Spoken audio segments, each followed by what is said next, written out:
આગળ વાત બોટાદ જિલ્લાનું રાજપરા ગામ કે જ્યાં 21મી સદીમાં પણ વિદ્યાર્થીઓ એસટી બસની સુવિધા માટે ઝઝૂમી રહ્યા છે। બસની સુવિધા ન હોવાથી વિદ્યાર્થીઓને ભોગવવી પડી રહી છે ભારે હાલાકી। ત્યારે કેવી છે હાલાકી જોઈએ આ વિશેષ રિપોર્ટમાં।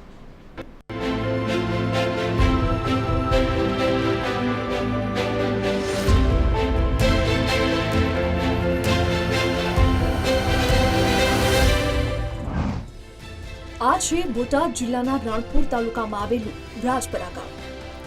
આ ગામના ધોરણ 9 થી 12ના 100 થી વધુ વિદ્યાર્થીઓને દરરોજ સ્કૂલે જવા માટે ખાનગી વાહનો પર નિર્ભર રહેવું પડે છે, કારણ કે ગામમાં માત્ર એક જ એસટી બસ આવે છે અને તેને કારણે ચોમાસાની સિઝનમાં વિદ્યાર્થીઓની હાલત કફોડી બની રહી છે।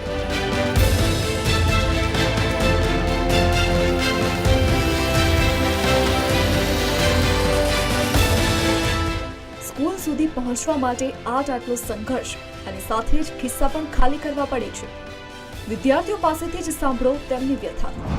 અમારા ગામમાં આટલી બધી વિદ્યાર્થીની સંખ્યા હોવા છતાં એક નવી બસ નથી આવી શકતી અને મોટી બસ આવતી જ નથી।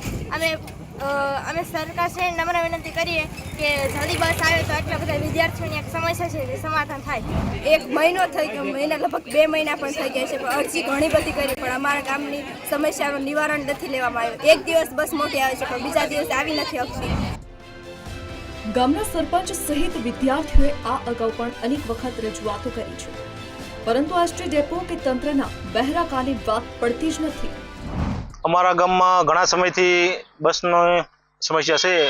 અમારા ગામમાં આશરે 90 થી 95 વિદ્યાર્થીઓ અભ્યાસ કરવા રાણપુર જાય છે। મેં અને સરપંચે બોટાદ બસ ડેપોમાં મહિના પહેલા લેખિત રજૂઆત કરેલી, છતાં પણ અમારી સમસ્યાનો કોઈ નિકાલ થયો નથી।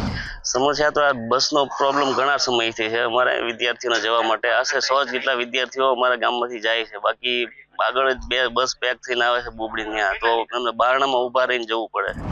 હવે આશા રાખીએ કે ટીવી 13ના આ રિપોર્ટ જોયા બાદ તંત્ર અને સરકાર સુધી ગ્રામજનોની વાત પહોંચે અને તાત્કાલિક રાજપરા માટે એસટી બસોની સુવિધા કરવામાં આવે।